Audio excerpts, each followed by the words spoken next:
يكتشف الغامض والمثير، يستنتج بالعقل الكبير، مازن المتحري الصغير يسعى دائما. انا بقالي بدور طول حياتي على السؤال ده، وكنت عارف ان انت كمان بتدور. تمام، فحبيت ان انا اسهل عليك الموضوع واقول لك الاجابه. لكن قبل ما نبدا انا بصراحه عايز اقعد مرتاح شويه النهارده، واحد يقعد على راحتي. ايوه بس كده. يا سلام. شويه بقى شويه تركيز. تمام. مايك رب يكون شغال المره دي. السلام عليكم ورحمه الله وبركاته، عاملين ايه؟ قبل ما نبدا الفيديو حابب اقول لك ان الفيديو ده ما فيهوش اي افاده تعليميه، فانا دلوقتي بنزل فيديو علشان خاطر احنا في الميد ترم، يعني مش عشان خاطر انا بنزله، احنا في الميد ترم. تمام، فانا عارف انك انت ممكن تكون مشغول، فهو الفيديو ده ما فيهوش اي افاده تعليميه، هو بس الاجابه. الفيديو هو الغرض منه الاجابه عن ليه انا بعمل كده، او وجهه نظري في الحياه في العموم اللي بتخليني اعمل الحاجات اللي انا بعملها. تمام، اللي انت بتشوفني بعملها، بعمل جروب مثلا هنا، ببقى عايز مثلا اوصل سنه اولى، انا مثلا بيبقى عندي افكار، مثلا بيبقى عندي، يعني انت يعني فاهم، انت بتشوفني في الاغلب ببقى ظاهر قدامك. تمام، فانت تبقى عايز تعرف هو ليه. انا عارف الاجابه دي ان في ناس كتير جدا سمعت ده هو بيعمل كذا عشان خاطر كذا، مش عارف بيعمل كذا عشان خاطر كذا، فاهم؟ بس فهو الفيديو ده هو هدف منه الاجابه عن هذا السؤال. بس فممكن تبقى تشوفه، هو طبعا في حاجات مهمه بالنسبه لي، يعني انا كمازن بالنسبه لي حاجات مهمه، فممكن تشوف في الاجازه. الحاجه بقى التانية وهي انه اليوم هو يوم عيد ميلادي. تمام، ال 23 واضح ان انا كبرت شويه، شويه حلوين بصراحه. انا بصراحه متوتر جدا، يعني دايما ببقى متوتر في عيد ميلادي، لانه عيد ميلادي انا بالنسبه لي اللي هو انا بستنى منه نتيجه الحاجات اللي انا عملتها، او بحس ان هو يوم الحصاد. تمام، لانك انت لو انت في حاجه انت عملتها كويسه او كده مع حد نفتكر لك حاجه كويسه او كده، في المقابل هو هتلاقيه فاكرك يوم عيد ميلادك. تمام، وانا حقيقي يوم عيد ميلادي انا مش بنسى فيه حاجه، فاهم؟ يعني ممكن وانا صغير ناسي شويه حاجات، بس فعلا حقيقي انا فاكر كل عيد ميلاد ليا من بعد 10 سنين، فاهم ايه اللي حصل فيه ومش عارف كل شخص افتكرني في عيد ميلادي، مثلا كل حاجه عملتها في يوم عيد ميلادي، مش عارف، بس هو كان عاده عندي من وانا صغير، يعني او عند اهلي ان احنا نحتفل دايما بعيد ميلادي وكده. بس بقى الواحد بقى بدا يكبر، و فالموضوع انك انت مثلا عندي 100 ترم مثلا المفروض بعد بكره، فالمفروض ان انا ابدا اذاكر اكون اصلا مشغول، فاهم؟ ففكره انك انت، يعني انا اكتشفت ان انا اتولدت في وقت 100 ترم في اغلب الاوقات، في الدراسه في المدرسه او في الكليه. ففكره انك انت يكون عندك 100 ترم، يكون عندك حاجات او كده، تبدا انك انت تبقى واعي، انت خلاص فاهم عيد ميلادك، انك انت تبقى متفرهد. ولكن لا دايما يزال دايما في ذاكرتي عيد ميلادي انا في اول 10 سنين من عمري، انه كان دايما اللي بيحصل فيه، فاهم؟ بس ان احنا كنا بنحتفل واجيب صحابي مش عارف الموضوع كان بصراحه كان اسطوري بالنسبه لي، وساب فيا اثر جميل يعني. بس فعشان دايما كده انا اللي هو يعني عيد ميلادي انا دايما كنت انا وانا صغير، مثلا لما حتى كنت في الاغلب كنت بجيب صحابي او كده، كنت انا بوزع عليهم بعض الهدايا. تمام. يعني انا كنت اهلي، مش انا طبعا كنت بوزع، انا كنت خالص كنت قد كده، بس اهلي كانوا بيخلوني اللي هو انت انت احنا برضو في مش عارف صاحبك كذا وصاحبك مش عارف بتاع، فاللي هو برضو منهم جم برضو، فكانوا بيشتروهم هدايا اوزع عليهم كده.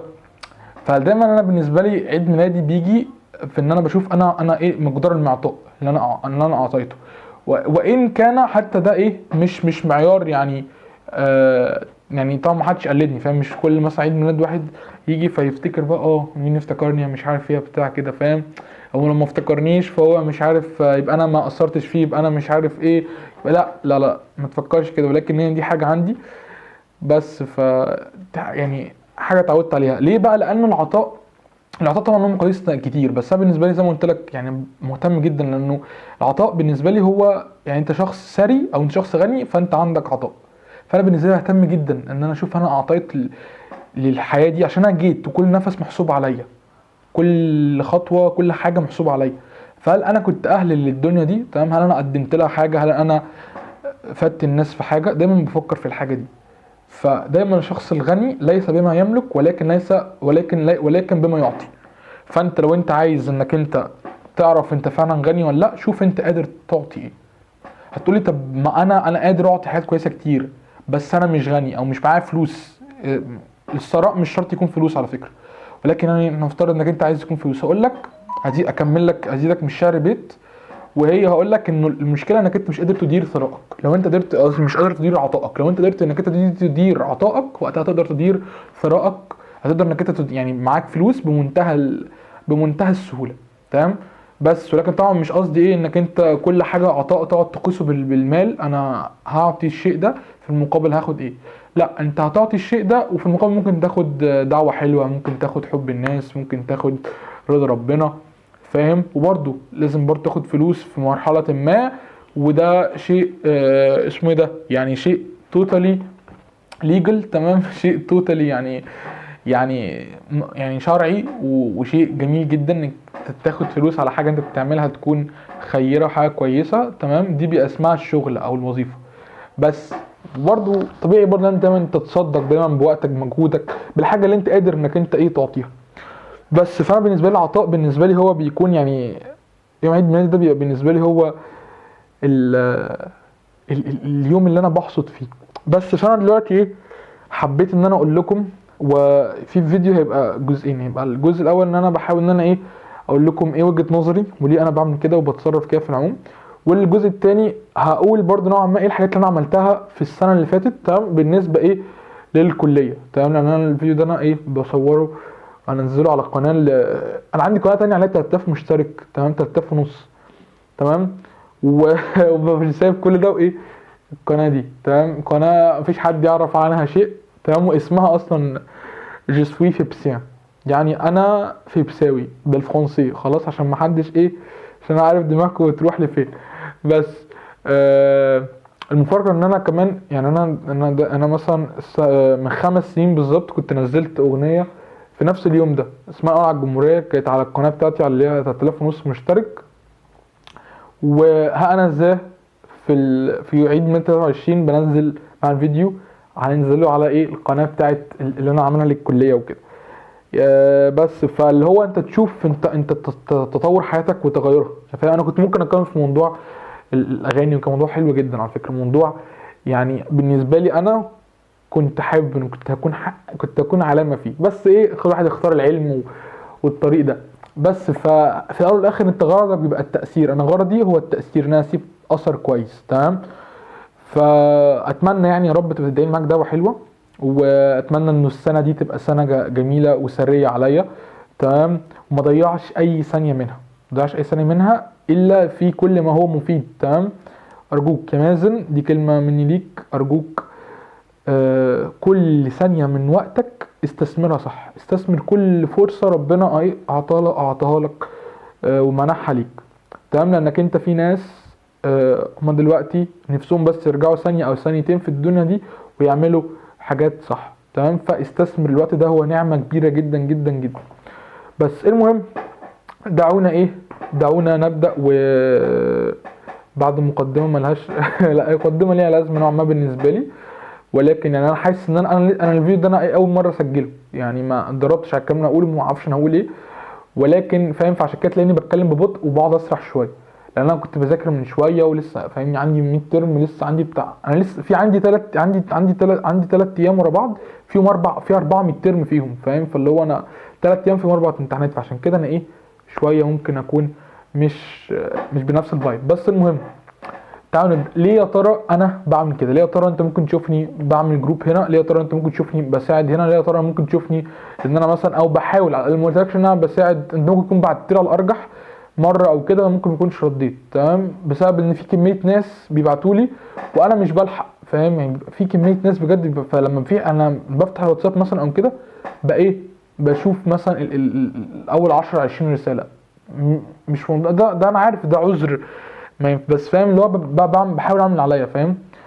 بس حتى مؤخرا الواتساب كان معمول لي بلوك بسبب كميه الرسائل اللي اتبعتت لي، او مش عارف بصراحه كميه، يعني في حاجه الواتساب اداني ايه، قال لي مش عارف لمده كام يوم مش هتعرف تدخل على الواتساب. بس بس يعني اعتقد ان انا بقالي بتاع حوالي اسبوع ولا 10 ايام تقريبا مفتوح، فاعتقد ان انا لما افتحه المره دي هيكون رجع. بس بتكلم فيه ان انا ليه دايما ان انا عندي الطاقه دي، ليه انا دايما او عندي اتجاه ده، فاهم؟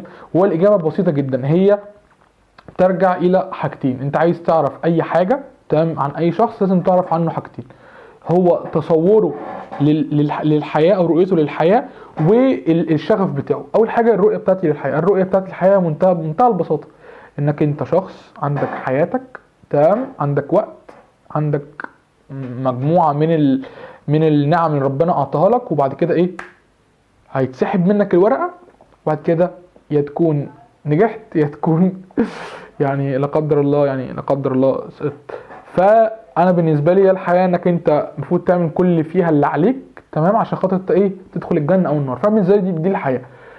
الحاجات بقى اللي جنبيها بتبقى ايه، بتبقى مكملات ليها، ولكن للاسف هي بتبقى حاجات مهمه، فاهم؟ حتى انا كانسان، يعني انا كانسان كمشاعر كتفضيلات كافكار كاتجاهات، برضه نوعا ما انا الحاجات دي ببقى محتاجها، فاهم؟ يعني انا محتاج مثلا ايه، ان انا مثلا ان انا اكل، فاهم؟ محتاج ان انا اشرب، فاهم؟ محتاج ان انا يكون عندي مأوى ليا، فاهم؟ محتاج ان انا مثلا اتجوز، محتاج ان انا اخلف، محتاج فاهمني ان انا احاول ان انا اكون على قيد الحياه، ان الغرائز الطبيعيه. فالغرائز دي بتبقى حاجات بالنسبه لي جانبيه تمام، مش هي دي الشيء اللي انت مش المفروض انك انت فاهم هدفك انك تاكل، انك تبقى مثلا معاك فلوس. طبعا ده يعني ده هدف طبيعي هتفكر فيه، اللي هو لازم يكون معاك فلوس، لازم تكون عارف تاكل، عارف تشرب، عارف تلبس، مش عارف ايه وبتاع. بس مش هو ده، فاهم؟ اللي انا نفسي فيه، فاهم يعني؟ مش ده انا نفسي فيه. انا نفسي ان انا ايه، يا رب يعني، يا رب انا وانت يا رب والامين رب ندخل الجنه تمام من غير سابق عذاب. ده بجد نفسي فيه. يعني انت فكرت الغرائز بتاعتك هتحاول انها ايه، شويه تخليك تبعد على الطريق، بس انت لو قعدت تركز هتلاقي ايوه هو ده الصح، هو ده فعلا، فاهمني؟ مع طبعا اشباع الحاجات الطبيعيه ليك كانسان. فطبعا انا نفسي ان انا اكون معايا مبلغ من المال اللي يسترني تمام. مش لازم تبقى اغنى واحد في الدنيا تمام، ولكن طبعا لو بقيت اغنى واحد ايه المشكله؟ ابقى اغنى واحد مفيش مشكله، فاهم؟ المشكله بقيت اقوى واحد مفيش مشكله، فاهم؟ طالما الشيء ده مش هيأثر على ايه، الهدف بتاعي. بس يعني طول ما انت مثلا معاك فلوس اكتر، معاك قوه اكتر، معاك امكانيات اكتر، كل ما تعرف تعمل ايه حاجات احسن، فاهم؟ ممكن تفيدك للرؤيه بتاعتك دي، انك انت عايز تدخل الجنه مثلا، فاهمني؟ فبدل ما تصدق مثلا على شخص، تصدق على اتنين على تلاته، فاهم؟ عندي امكانيات مثلا، فبدل ما اساعد مثلا بشخص بالامكانيات دي، اساعد مثلا 20 شخص 30 شخص، فاهم؟ بس فدي كلها ايه، بتبقى حاجات ايه يعني بالنسبه لي، هي انا كمازن هي مهمه بس هي برضو ثانويه، لو فكرت فيها هي ثانويه. فهو ده دايما بالنسبه لي ان انا عايز ادخل الجنه تمام، انا عايز ادخل الجنه، عايز استغل الحاجات اللي قدامي دي ان انا ادخل الجنه. فيا رب يعني العيشه بتاعتنا تكون هنيه وسعيده وندخل الجنه، فاهم؟ ده لا يتعارض مع ده، فاهم؟ ان احنا نعرف نحقق حاجاتنا ونشبع حاجاتنا تمام، معايا مبلغ من المال كويس تمام، يبقى سترك، عارف تعمل بيه اللي انت عايزه تمام. انا عندي مثلا عايز اصور فيديو زي ده، عارف اجيب كاميرا، عارف مش عارف كذا، عندي مثلا فكره لحاجه قادر ان انا مثلا، فاهمني كده؟ يبقى انت حر برضو شويه، لان الحريه والابداع بيحتاج لوفره، سواء بقى في الفلوس، سواء في الامكانيات، سواء في الافكار، سواء في كل شيء.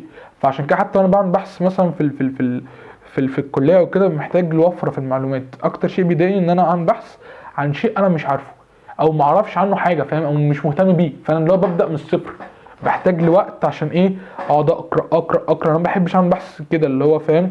وللاسف ساعات بعمله كده، بس انا بقى من اللي هو فاهم، محتاج وفره. اي شيء محتاج ابداع، محتاج تعمل حاجه جامده، محتاج وفره في الحاجه اللي انت بتاخد منها الشيء ده تمام. بس فيا رب انا وانت ندخل الجنه. فهو ده بالنسبه لي، ده هو ده الهدف، ان انا عايز ادخل الجنه تمام. نفسي ادخل الجنه تمام، ونفسي بعد ما ادخل، يعني نفسي بعد ما يتوفاني الله، نفسي ان انا ايه، الناس تفضل تدعي لي ونفضل فاكريني بالخير. فمن اسوأ الاشياء بجد اللي هو ايه، انك انت ان انا احس ان في حد عارفني عشان مصلحه تمام. مش عشان كلنا بنعرف بعض عشان مصلحه، بس اللي بتكلم فيه إيه، ان هو اصلا مش طايقني، فاهم؟ اللي هو انت اللي هو بعد ما امشي اللي هو تفوق ايه ده، ايه يا عم الشغل، فاهم؟ طب ليه، فاهم؟ ما يعني نصيحة مني بجد، لو انت مش بتحبني او لو انت مش متقبلني، صدقني ربنا يفتح لك باب، فاهم، هتعرف منه حد تاني يساعدك بنفس المساعدة اللي انت كنت عايزها مني. ولكن ارجوك ما تعرفنيش، تمام، علشان خاطر اسمه ده، عشان خاطر مصلحة. خلاص انا هتخرج، تمام، المفروض كنت اتخرج السنة دي برضو نقطة، المفروض كنت اتخرج يعني المفروض كنت اتخرج السنة اللي فاتت، دي نقطة برضو. اسمه ده، فيا رب ان الواحد يتخرج السنة دي. المهم يعني فارجوك، فانا مش عايز بعد ما اتوفى، ده اسوأ كابوس بالنسبه، فاهم. لا انت عايز بعد ما اتوفى يبقى ايه، ناس كتير جدا فاكراني وعارفاني بالخير، وتقعد تدعي لي وتكون بتحبني بجد، فاهم. لكن حد ان هو ايه، يكون عارفني وانا عارفه، واصلا لما انا في حد انا ببقى بعرفه بقضي معاه وقت وكده، انا اكيد بحبه، اكيد انا داخل قلبي، فاهم. مش هقعد اقضي معاه وقت وكده وانا ايه، انا لو حد انا عايز منه مصلحه وهو عارفني، فاهمني، خلاص طز يعني، شكرا مش عايز حاجه منك. بس هو انا دي طبعي فيا، ان حد انا مش هعرف ان انا افضل ايه كل شويه اداديه فخلاص شكرا انا مش متقبلك خلاص، فاهم. بس فلو انا اديتك وقت او كده، فانا اكيد كنت انا مهتم بيك، اكيد انا كنت بحبك، اكيد كنت انا يعني فاهم اللي هو في حراره، فاهم، لما بشوفك كده أنا مبسوط. فالحاجه دي لو هي بالنسبه يعني الناحيه التانيه مش عندك خلاص، وانت اللي هو مش طيب خلاص شكرا، فاهم. بس فعشان مش عايز اني بعد مثلا فاهمني ما اتخرج مثلا، بعد ما اخلص فتره من حياتي، مش لازم ان انا حياتي نفسها تنتهي، بس فاهم فتره حياتي تخلص، مش عايز ايه ان انا اكتشف ان الشخص ده ايه مثلا، يا مش عارف احس ان انا اتعشمت في حد ما كانش في محل عشم، فاهمني. بس فدي نقطة، انت لو انت عايز تعرفني يبقى يعني بينا علاقة كويسة، فاهمني. فايه فاتمنى انك انت تكون فعلا بجد هتصون هذه العلاقة، بس ما تكونش اللي هو بس عشان هو اصلا ايه ربنا مش هيبارك في حتى في علاقتنا لو انت ايه عايز مني مصلحة وخلاص، فاهم، مش مصلحة بطريقة مش هتعرف تاخدها، بس مش عارف يعني مش هتعرف تتحقق. بس فدي برضو شيء اللي هو ايه، انا عايز بس كل الناس اللي تبقى حواليا، حتى لو ايه، حتى لو 10 20 30 حد يعني 100 حد، ماشي ماشي، مش لازم ان هم ايه، مش لازم ناس كتير قوي وهم ايه مش حابيني، بس يكون ناس بالكواليتي، تمام. أه ف يعني وطبعا لا مانع الواحد يطمح انه جنازتي يبقى فيها ملايين، يعني فاهم، ملايين الناس كده مازن طارق الله يرحمه، فاهم الله، فاهم ده يعني، فاهم، واحد كده هيحس، مش عارف انا احس ولا لا وقتها بجد، بس بس اسمه ده، بس يعني بجد شيء جميل قوي، ده هدفي يعني، ده هدفي في الحياه، فاهم. انا بعد ما اتوفى ناس كتير تبقى فاكراني بالخير وكده، بس ده طبعا مش ليس معناه ان انا بقى شخص ايه يعني، فاهم، شخص زهيد وشخص خير وغلبان ومش عارف، لا فاهم، انا شخص عادي، فاهم، وبطمح برضو ان انا في يوم من الايام برضو اشتغل شغل كويس ومعايا فلوس كويسه، فاهمني، ابقى شخص قوي في الدنيا دي، لا ليه لا، فاهم، مش صوره الخير النمطيه مش هي دي، فاهم. يعني المؤمن القوي خير واحب الى الله من المؤمن الضعيف، فانت فاهم، لا طبعا انا برضو الدنيا برضو بهتم بيها لان هي اللي توصلني اخره، فاهم.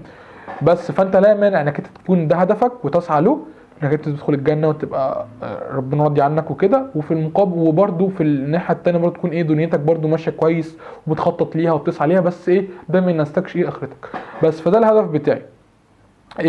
اسمه ده الشغف، ايه بقى الشغف بتاعي، دي هي الحاجه بجد اللي انا يهمني انك انت تعرفها، دي الحاجه اللي انت كان واحد بيشوفني دلوقتي انا عايزك تبقى فاكرها وعايزك تبقى عارفها، لان هي دي الفكره بتاعتي، هو دي الحاجه، تمام. اللي انا اذا كنت يعني بؤمن او بقاتل فبقاتل او بؤمن بافكار، الافكار دي مش يعني فاهم، هي بتنتقل من شخص لاخر، الافكار دي هي كويسه، انا كمازن فاهم، انا كشخص من غير اي افكار، فانت ما تقدرش تحكم عليا، او ممكن فاهمني لو عندي افكار سيئه، الافكار دي فاهمني ممكن تخليك انا شخص كويس حتى، فاهمني ابقى شخص وحش. فالافكار هي اهم شيء، الافكار هي اللي بتحركك، الافكار هي اللي بتشكلك. فانا بالنسبه لي الفكره هي الاهم حاجه انها تستمر، فاهم. انت ممكن تقول لي انا بعمل ليه كده مثلا كمازن، انت ليه مستمر انك انت عايز تعمل حاجه كويسه مش عارف ايه بتاع كده، فاهم، لان انا عايز اورث فيك فكره، تمام. سواء انا بقى كنت موجود مشيت الفكره دي بقت موجوده فيك، تمام، الفكره دي تبقى فكره كويسه، فاهم،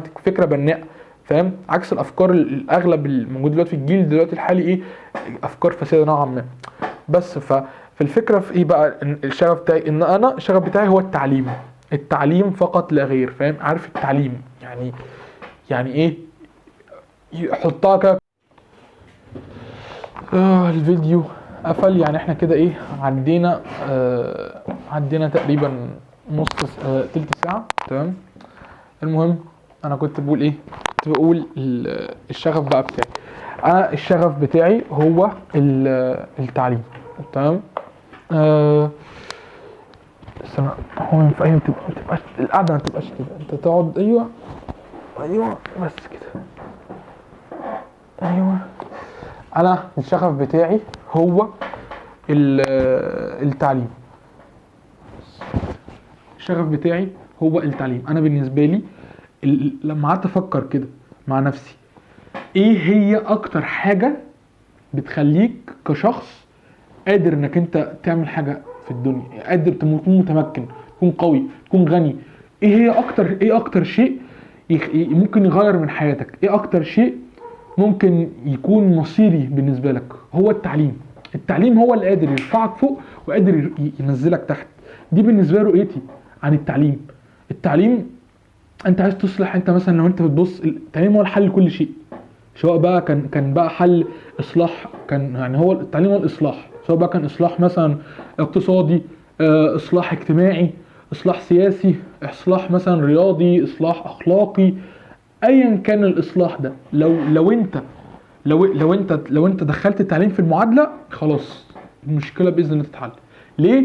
لانه هو ده اتفاق، هو التعليم. اول كلمه، او يعني اول وحي نزل على سيدنا محمد كان ايه؟ كان اقرا.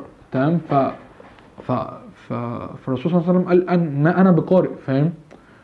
يعني حتى الرسول يعني ما كان امي، ولكن يعني كانت رسالته لينا ورساله الاسلام دايما انك انت ايه، انت لازم تتعلم. تمام. التعليم مهم. تمام. التعليم هو كل شيء بجد. فانا بالنسبه لي انا عايز احل اي مشكله في العالم، هو التعليم. وكان في عندي النظريه دي برضو بتقول ايه؟ النظريه دي مش بتقول مش نظريه بس يعني قصدي في عندي يعني تخيل كده، هو ان كل واحد ايه في بابل او عايش في فقاعه. تمام. الفقاعه دي يعني مع الوقت كل ما انت ما بتتفاعلش مع غيرك، كل ما الفقاعه دي ايه تبدا تصغر تصغر تصغر تصغر تصغر لغايه ما في يوم من الايام هتفرقع. فلو انت كنت الفقاعات اللي حواليك او الناس اللي حواليك او المجتمع اللي حواليك او الحقيقه اللي حواليك كانت كويسه، فانت وقتها مش هتتاثر قوي. ولكن لو انت الحياه اللي كانت حواليك كانت سيئه، فانت بتتاثر. فبمعنى كل واحد عايش في فقاعه. انا عايش في اللي انا فيه دلوقتي ده فقاعه. فاهم؟ اللي هي اسمها بيسموها الكومفورت زون نوعا ما. مش عارف هي دي الكومفورت، بس يعني الكومفورت زون هي منطقه الراحه. بس انا قصدي يعني انا عندي عالم بتاعي. فاهمني؟ الاوضه بتاعتي غالبا هي كل ما املك الفتره الحاليه، فهي دي الفقاعه بتاعتي. تمام. انا مثلا لو خرجت بره الاوضه، هل مثلا هلاقي اللي انا بلاقيه في جوه الاوضه؟ مثلا هل مثلا بلاقي الراحه؟ هل مثلا هلاقي مثلا يا لهوي يا لهوي الصوت. هل الصوت كان شغال؟ ده شيء. هل الصوت كان شغال؟ يا رب الصوت يبقى يا رب الصوت يبقى يا رب الصوت يطلع كان شغال يا رب. المهم انا كنت بقول يعني ان انا واحده من اكتر الاشياء اللي انا نفسي فيها. تمام. هي هي حاجه بسيطه. فاهم؟ لو انت يعني بتشوفني وكده عشان عيد ميلادي، فانا يعني بس فكره مش لاقيها. نفسي في مشبك المايك ده. تمام. المايك ده مكسور، كان له مشبكين، المشبكين اتكسروا. فاهم؟ انا مش لاقي المشبكين دول خالص لوحدهم. فاهم؟ انا عشان اجيب مشبكين اجيب مايك تاني، وانا عندي مايك اولاني. فاهم؟ المهم يعني كنت بقول انه التعليم بالنسبه له هو اهم حاجه. انا بالنسبه لي شايف انه هو حل لكل شيء. لو انت عايز تحل مشكله اقتصاديه، مشكله سياسيه، مشكله اجتماعيه، ايا كانت ايه هي المشكله، التعليم هو الحل. اسمه ايه ده؟ يا رب يكون الصوت كان شغال.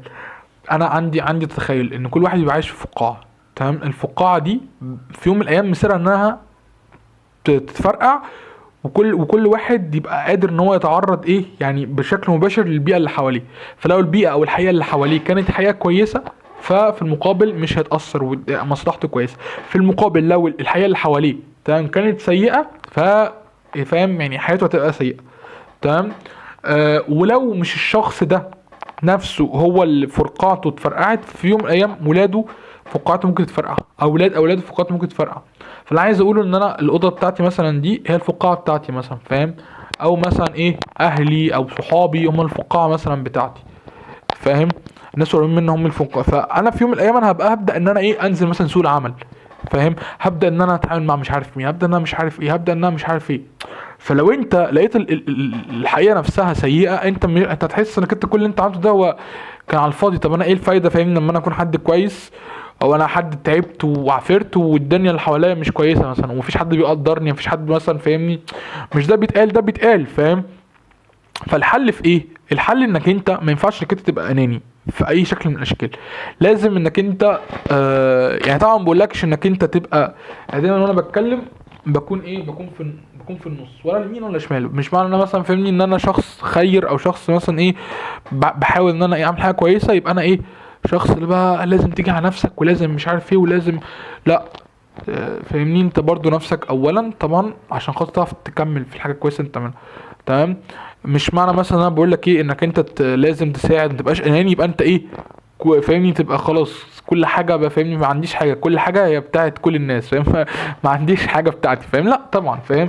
يعني انت لازم برضو تبقى عندك قدر من الانانيه، ولكن ما تبقاش اناني بشكل كامل، فاهم؟ يعني اتمنى بس شكل كلامي يكون ايه، مفهوم صح. اسمه ايه ده. فاللي انا عايز اقول ما ينفعش انك انت تبقى اناني، يعني يعني فاهم، اناني 10% 15% قشطه ماشي، بس ما ينفعش تبقى اناني خلاص. ما ينفعش كده تفكر في نفسك بس، ما ينفعش انك انت تقعد تتخيل الواقع هو بس بناء عليك. انا بس يهمني انا النهارده هاكل ايه وهشرب ايه وهعمل ايه وبكره هعمل ايه وهعمل ايه. طب وفاهمني، طب الناس اللي حواليك، فاهم؟ تقول طب انا مالي ومال الناس. اقول لك طب ما هو برضه، ما هو دي الفكره، ما هو دي المشكله، ان غيرك برضه بيقول انا مالي ومال الناس برضه، فاهم؟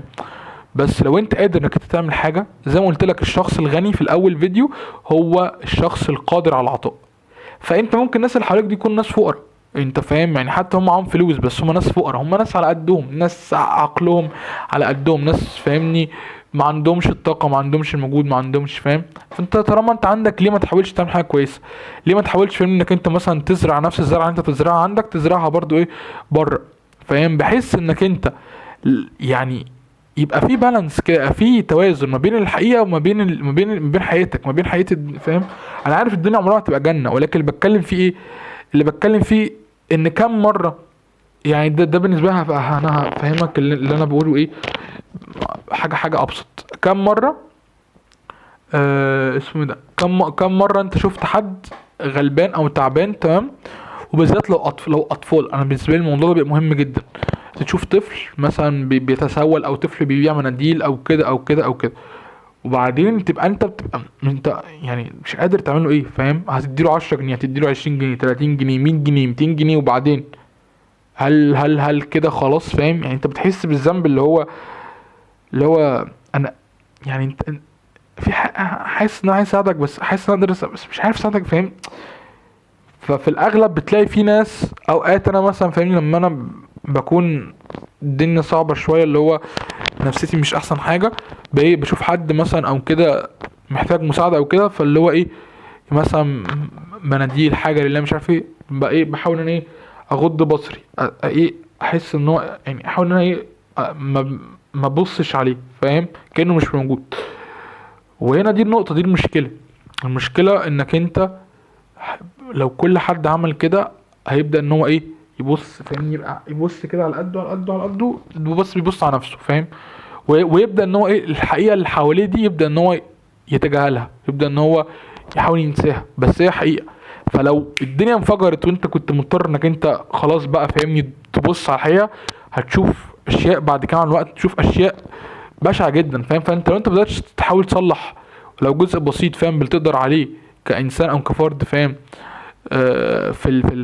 في الدنيا دي، يعني الدنيا هتبقى وحشه، الدنيا هتبقى صعبه، فاهم؟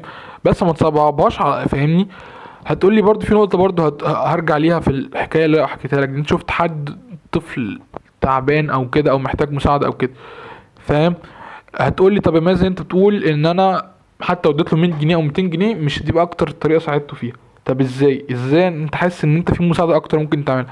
هقول لك، المساعده بجد اللي انت ممكن تعملها او اللي فعلا انا شايف ان انا كمازن انا ممكن اعملها هي التعليم.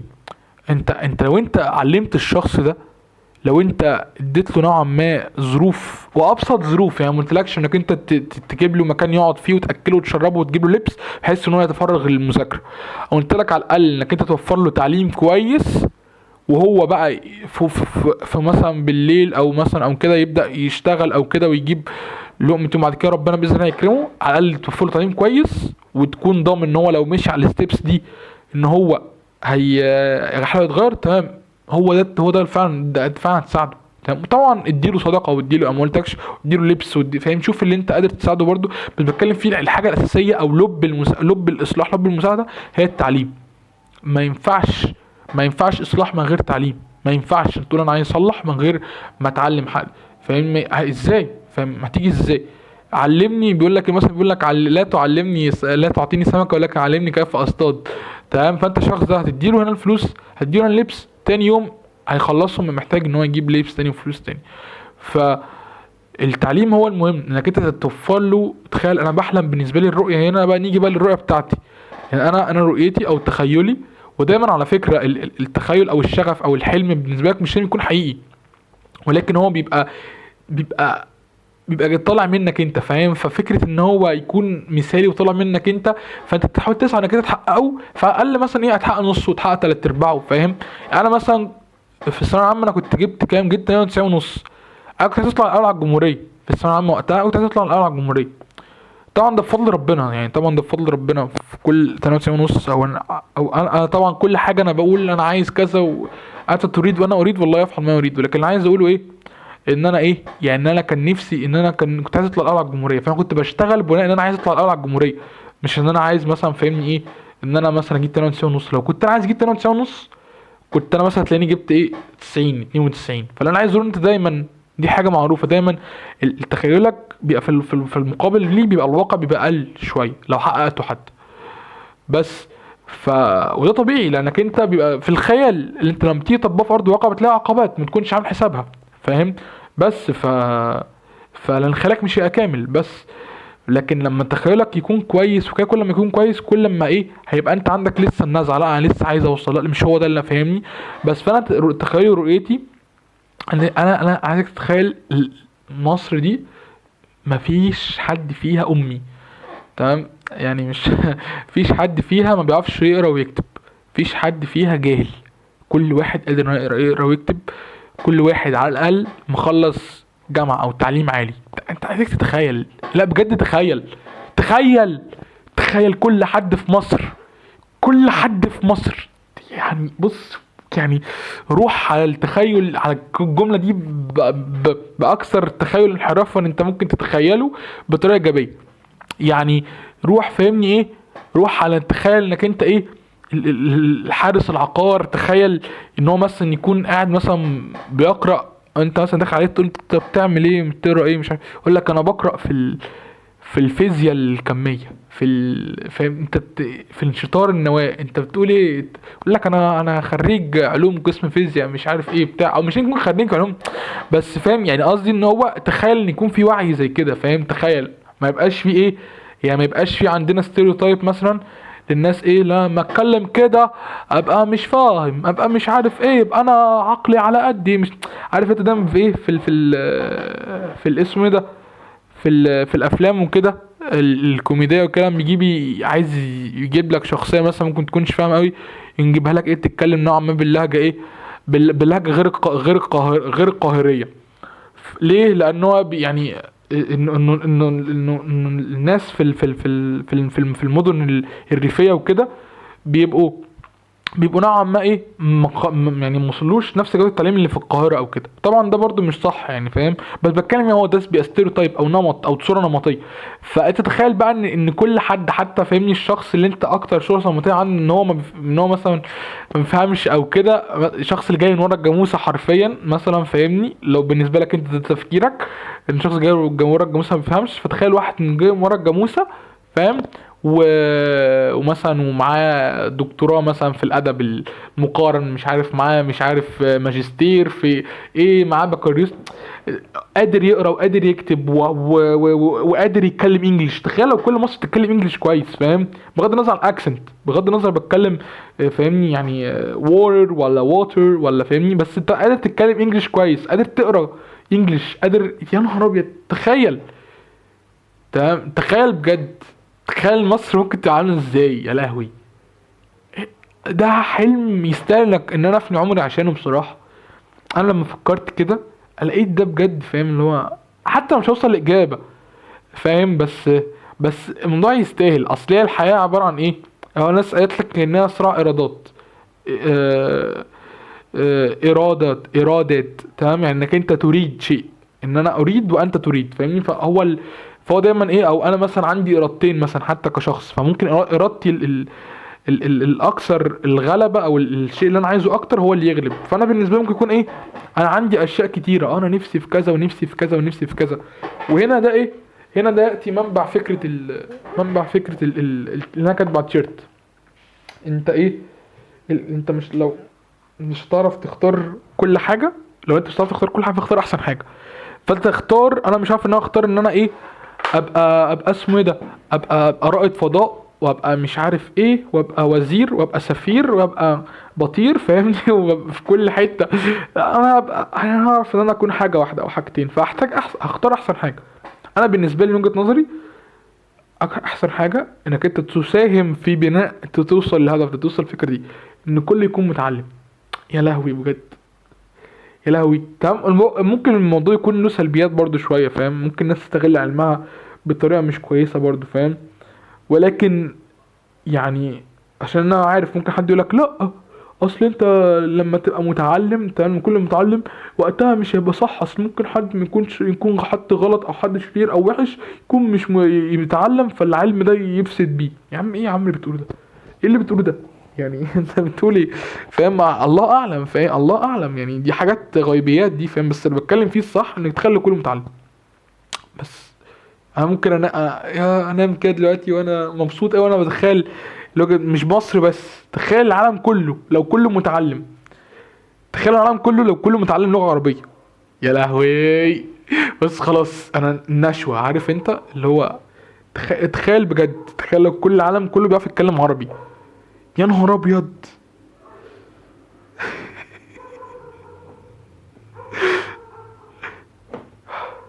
فاللمعة دي والانبساط ده والدمع والله هتفر من عيني وانا بتخيل ده، هو ده اللي انا عايزه فاهم، هو ده الشغف اللي بيحركني فاهم، كل يبقى متعلم. وبعدين هنا برضه تيجي نقطة مهمة جدا، هل التعليم او هل التعلم هو ان انا اكون يعني عارف اقرا واكتب؟ هل التعليم هو ان انا اكون عارف استخدم كمبيوتر؟ هل التعليم هو ان انا اكون عارف علم معين؟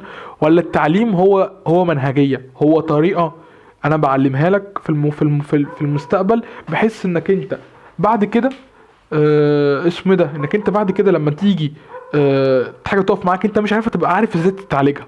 تمام، يعني انا مثلا وانا متعلم، لما في مثلا هيجي لي مثلا مثلا صباعي هيوجعني، ايه هروح للدكتور مثلا ايه يعالجني، اشوف السبب العلمي ان الصباعي وجعني. تمام، بس انا مثلا هو شخص جاهل اقعد بقى ايه، يظهر بقى الحاجات بتاع الخزعبلات والخرافات ومش عارف ايه، اصل انت مش عارف عملت كذا، اصل مش عارف ايه، حط مش عارف مش عارف زيت خروع 3 مرات، مش عارف مع مش عارف توم مفروم، حاجات فاهم اللي هو يعني.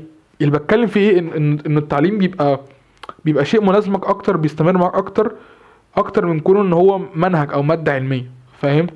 بس يعني انا دلوقتي انا قادر اقرا تمام، فانا قادر اقرا اي شيء، انا علمتك القرايه، بس انت في المقابل تقدر تقرا اي شيء. تخيل بقى انت تقدر تقرا قران فاهم، تخيل انت هتاخد كشخص علمت الشخص ده حسنات قد ايه فاهم. فبالنسبه لي التعليم هو منهجيه، لازم كل واحد يبقى عنده المنهجيه دي، فاهمني؟ عارف ان 1+1=2، فاهم؟ وكل ما انت تتعمق اكتر في العلم كل ما تفهم حاجات اكتر، فاهم؟ كل ما يبقى عندك اطر بتمشي فيها وانت بتفكر وانت تحاول توصل اجابه بعد كده سؤال انت مش عارفه، فاهم؟ مش هيبقى خلاص الدنيا على الله كده، فاهم؟ بس. وفي ماده انا بحبها جدا وخدتها قبل كده اسمها ماده ال political development. الماده دي اسمه ده، الماده دي بتقول آه, اه المادة دي بتقول ان كل لما مستوى التعليم بتاع الفرد بدأ ان هو يرتفع، كل لما فرصته ان هو يختار بدأت ان هي ترتفع. بمعنى ايه؟ بمعنى ان الطفل مثلا اللي انا شفته ده مثلا وكان مثلا بيبيع مناديل او حالته صعبة او كده، لو هو متعلم تمام، ففكرة ان هو يفضل على الحال دي هتقل، ان هو يختار انه يفضل على الحال دي هتقل، لان هو يبقى عنده فرص تانية. ماشي، أو ممكن مثلا اشتغل مش عارف في حاجة احسن، ممكن مثلا مش عارف كذا. اكون انت انا نفسي كمازة انا مش متعلم كفاية برضو عشان اعرف اقول لك ايه الاختيارات اللي قدامي لو انا كنت متعلم بجد، فاهم؟ يعني انا فعلا متعلم بجد، فاهمني؟ واللغة بتاعتي كويسة ومش عارف ايه، لا انا هيبقى عندي اختيارات احسن من كده، فاهم؟ بس فاللي بتكلم فيه انك انت بجد عايز تصلح، التعليم هو ايه؟ هو المهم. بس فهو ده شغفي، تمام؟ ودي رؤيتي للحياة، الحاجتين، رؤيتي الهدف من الحياة ورؤيتي ان انا عايز ادخل الجنة، وايه بالنسبة لي التعليم هو اهم شيء. انا مؤمن بيك، انا مؤمن بيك جدا جدا جدا جدا، تمام؟ اسمه ايه ده، وعشان كده، علشان خاطر كده انا مؤمن بيك، فانا بحاول ان انا اوصل لك، بحاول ان انا اكلمك، بحاول ان انا اقول لك الكلام ده. ليه؟ لان انا بقى ايه اللي في دماغي ايه؟ انك انت في يوم من الايام ممكن تبقى سفير، ممكن تبقى وزير بجد، دي مش اضحوكه او كده، لا بجد. ليه لا؟ فاهم؟ وحتى لو انت مش في الكليه بتاعتنا عادي، في كليه تانية، فاهمني؟ في حقوق، في تجاره، في اي كليه، فاهم؟ انت فعلا ممكن تبقى حد جامد جدا، ممكن تبقى مدير مصنع يا سيدي، حتى لو انت مش معاك فلوس، ما مش قصدي مش معاك علم، ممكن تبقى مدير مصنع مثلا، فمدير مثلا حاجه تجاريه، فاهمني؟ عندك مثلا مش عارف محل فاكهه يا سيدي، محلات فاكهه كتير، فايا كان، فاهم؟ بس انت ممكن هتبقى حد مؤثر في يوم من الايام، فلما انت تفتكر انك انت مثلا قابلت شخص مثلا قال لك كذا، فاهم؟ فده ممكن يساعد اكتر ويعز اكتر من ايه، من انك انت تبقى مهتم انك انت تعمل الصح. لان لو كل واحد عمل الصح، لو كل واحد، ما هو انت انا عايزك تتعلم ليه؟ عشان تعمل الصح. ليه عايز كله يتعلم؟ عشان يحاول انه يعمل الصح او يوصل للصح. وحتى ان كان مش شرط ان انا اتعلمت انا هعمل الصح اوصل للصح، ولكن برضو يعني بيبقى ده بيعزز اكتر، ده بيعزز اكتر، تمام؟ بيعزز بكتير، فاهم؟ فكره ان واحد متعلم واحد جاهل ان هم يوصلوا للصح اني اكتر، لا المتعلم اكيد اكتر، فاهم؟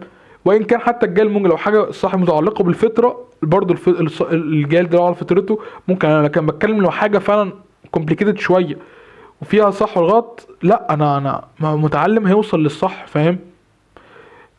فانا بالنسبه لي انا متاكد انك انت في يوم من الايام هتبقى سفير او هتبقى وزير، تمام؟ انا متاكد، او هتبقى بص يا سيدي حتى لو بقيت موظف، يعني حتى بص يا سيدي لو انت، يعني حتى لو انت بقيت ايه، انا متاكد انك انت هتبقى عندك تاثير، هتبقى حد كويس، فاهم؟ طالما انت تبقى حد مهم، حتى لو مهم في دايره 10 20 حد، بس انت هتبقى راجل، هتبقي سيدة ربة منزل او سيدة اعمال او ايا كان، بس هتبقوا ليكوا دور في المجتمع، هيبقوا ناس جامدين انا متأكد. عايز لما تكبروا، تمام، كل انا عايزه منكم ان انتوا تفتكروا، تمام، ان انا لازم اعمل الصح، اللي هو ايه بقى؟ التعليم هو اللي هيقوله، هو اللي هيقوله لك، مش التعليم بس اللي هو اعرف، فاهمني؟ الف ب وبتاع كده، برضو انك تتعلم دينك ده مهم جدا، فاهم؟ ده برضو شيء يعني يندرج تحت التعليم، فانت ما تهتمش، لازم برضو تهتم انك تتعلم برضو دينك وتبقى عارف يعني ربنا امرك بايه. بس فالمهم انا عايز بس منك تفتكر دايما انك تعمل الصح، خلاص. لو كل واحد عامل الصح الدنيا تبقى خلاص، الدنيا تتحل. تفتكر ده انك مع ربنا، انك تعمل حاجه اللي ترضي ربنا مش ترضي عباده، تمام؟ الرحله دي فردانيه، تمام؟ هي مش يعني ليست جمعيه كما تظن، وان كان حتى الهدف بتاعي ان انا بقول لك ايه، انا عايزك برضو تساعد في المجتمع بتاعك، عايزك تساعد على قد ما تقدر حواليك، تمام؟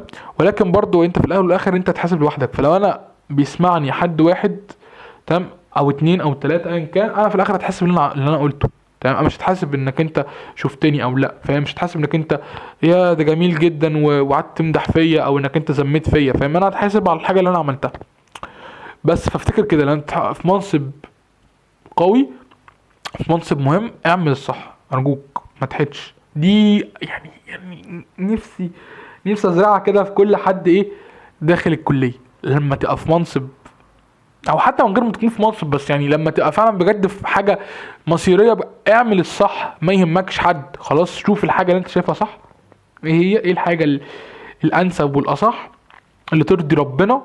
خلي بالك ترضي ربنا مهم جدا. الصح هو، فاهمني؟ الصح برضو خلي بالك، انا دايما اقعد اقول لك الصح ايه هو الصح. انا بالنسبه لي الصح هو اللي ربنا امرك بيه. ليه؟ لانه الناس مختلفين ومتغيرين وبتاع.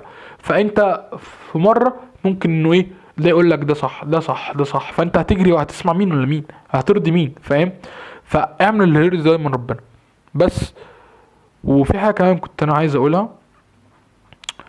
كنت عايز اقول حاجه كمان، كنت عايز اقول يعني انه كنت عايز اقول ان انا واثق فيك، ايوه. وفي حاجه كمان كنت عايز اقولها. أمم، كنت عايز اقول انه يعني دايما بيقول الاصلاح الاجتماعي، او ان لو انت مهتم يعني بفكره عشان حكم دراستك وكده. فانا برضو الاصلاح يعني انت بتقعد تشوف الاصلاح فين، حل المشكله فين. انت عمال تشوف هنا في فساد وهنا في فساد ومش عارف ايه وبتاع. طب ايه الحل؟ ايه الحل؟ الحل هو انه سلة الطماطم، تمام، تكون كلها تكون كلها طازجه، تكون كلها صالحه للاكل.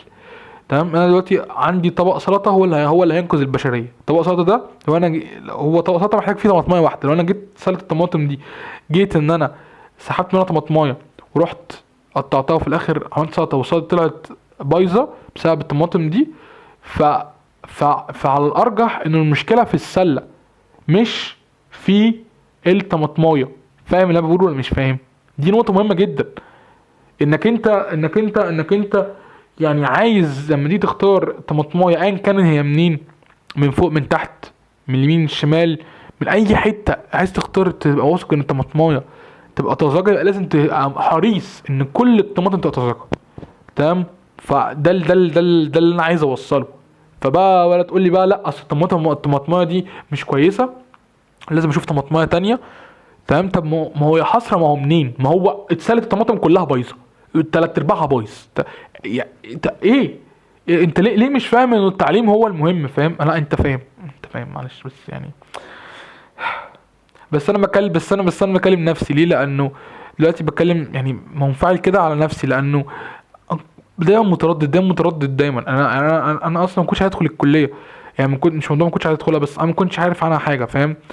بس اول لما جيت بقى 98 ومش عارف ايه وبتاع وكده، اللي هو اهلي بقى قالوا لي ادخل الكليه ومش عارف ايه. وانا بالنسبه لي ما كنتش بسمع عنها غير ايه، في المدرسين بقى اللي بيقول لك انت بقى تجيب بقى مجموع وتدخل الكليه. فبالنسبه لي كانت اصلا كانت حلم، كانت خيال، فاهم؟ فاللي هو يعني كنت بصراحه الفضول اثرني، بس انا فعلا كنتش مهتم، مش مهتم بالمجال اللي انا بدرسه، فاهم؟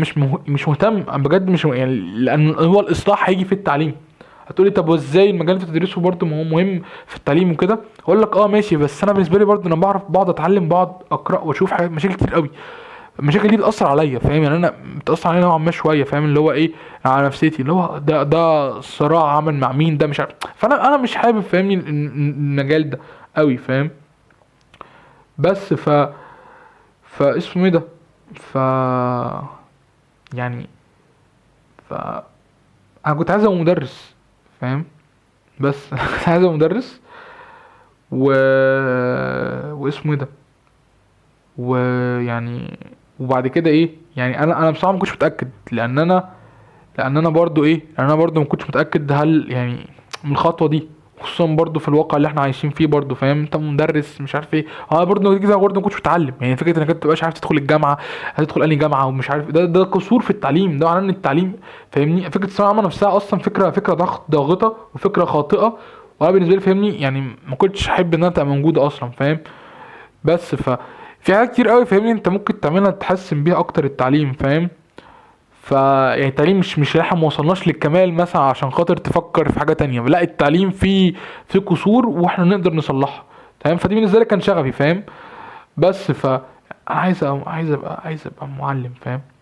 بس فاهلي بقى قالوا لي لا، تدخل الكليه وتعمل حاجه اللي انت بتحبها جنب الكليه. ايوه بس يعني قالوا لي لا يا عم، تدخل كليه ايه ومش يعني انت جالك الفرصه، فاهم. فانا بصراحه انسقت، ما كنتش عندي القدره والشجاعه قوي ان انا ادافع عن حلمي، تمام. بس دلوقتي انا عندي القدره والشجاعه دلوقتي ان انا اقول على حلمي واقول عن رؤيتي واقول عن شغفي، حتى لو هو في الواقع او في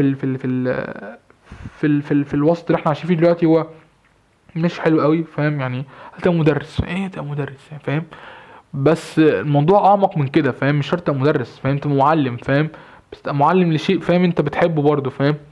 بس مش تبقى معلم بس لاي شيء وخلاص، فاهم.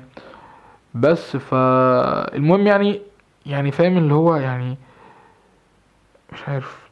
مش عايز، لا لازم مش عايز، لا. انا في يوم من الايام هعمل الحاجه اللي انا فعلا بحبها واللي انا مقتنع بيها، تمام. وانا بحاول ان انا اعملها دلوقتي. يعني بعملها دلوقتي كده. يعني أنا دلوقتي مثلا بعلم يعني نوع ما من التعليم نوعا ما، فاهم. يعني اي نعم انا قلت كلام كتير ممكن ما يفيدكش، ولكن فكرتين ثلاثه ممكن اكون قلتهم ممكن يعلمك، تمام.